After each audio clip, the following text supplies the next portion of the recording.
जसा उन्हाचा पारा वाढतोय तसा कोकणामध्ये राजकारणही तापलेलं आहे। रत्नागिरी सिंधुदुर्गामध्ये नारायण राणे विरुद्ध विनायक राऊत अशी लढत होणार आहे। कोकणामध्ये पहिल्यांदा भाजपचं कमळ फुलतंय की विनायक राऊत हॅट्रिक करणार, याबाबत जनतेच्या भावना जाणून घेतल्यात सुशांत सावंत यांनी। कोकणात सध्या आंब्याचा सीजन असा, ऊन कडक पडला आणि कोकणातला राजकारण देखील तापलेला असा।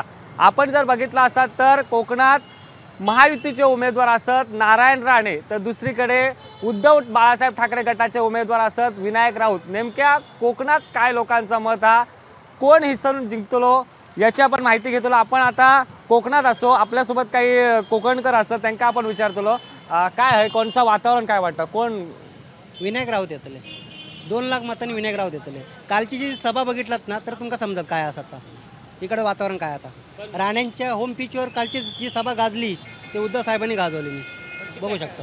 वाटतं काय म्हणजे काय वाटतं ते हॅट्रिक करतले यंदा, परत 2दा निवडून इले, आता परत तिसऱ्यांदा हॅट्रिक होतला। आपल्यासोबत आणखी काही असं कोकणी माणूस, त्यांना आपण विचार काय वाटतं, काय हवा कोणाची असं? हो, विनायक राऊत हॅट्रिक साधणार। काय विकास झालो? भरपूर विकास झाला। विकास थांबवण्याचं काम या मोदी सरकारने केलेला। मोदी सरकारात लोक एक अक्षरशः कंटाळे हैराण झालेले आहेत। व्यापारी वर्ग तर नाहीसोच झाल्यात, जमा झालेलो आहे। काय वाटतं कोकणात हवा कोणाची आहे, कणकवलीत हवा कोणाची आहे, रत्नागिरी सिंधुदुर्गात हवा कोणाची, काय वाटतं कोण आहे? आम्हाला तर हवा BJPची वाटतं आणि कमल फुलून ते अशी इच्छा असते आमची एक, कारण कमळामुळेच खरी ते विकास होत चाललो। दादांच्या प्रयत्नांमुळे आम्हाला विकास साधता आला आहे। दादांशिवाय कोकण विकास कोणच करू शकत नाही कोकणाचा, आणि एवढी योजना आल्या त्यांनी ना की त्यामुळे बाकी प्रचाराची अशी गरजच नाही।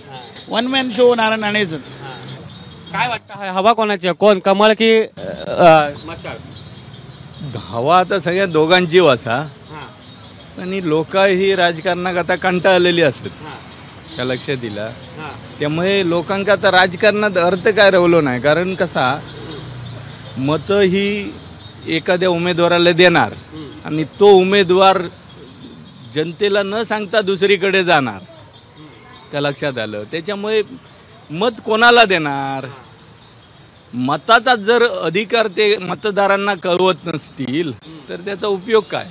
माझ्या मते तर नारायणराव राणे हे फिक्स वाटतात, जेणेकरून त्यांनी कोकणसाठी बरीचशी आतापर्यंत कामं केलेली असत। पुढे जी कामं असत शिल्लक ती करण्याची त्यांची इच्छा असा, आणि त्याच्यामुळे त्यांना निवडून देव होईल।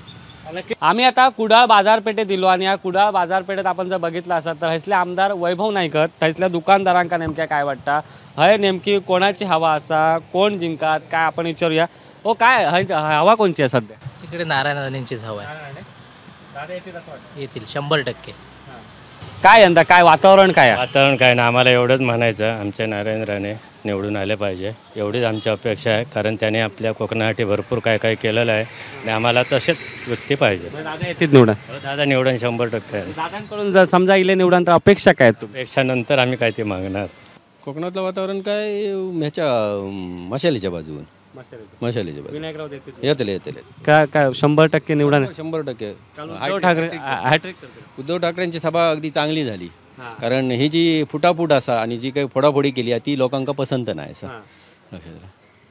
म्हणजे हॅट्रिक करते। हो, काय वाटतं वातावरण कोणाचा, राणे की राऊत? विनायक राऊतच येतील यावेळी। विनायक राऊत येतील। काय कसं म्हणजे काय कशामुळे? विकास कामं आहेत त्यांची, विकास कामं केलेली आहेत। किती लीड आहे, किती जर जिंका 50,000च्या लीडने येतील। 50,000 पण विनायक राऊत येतील।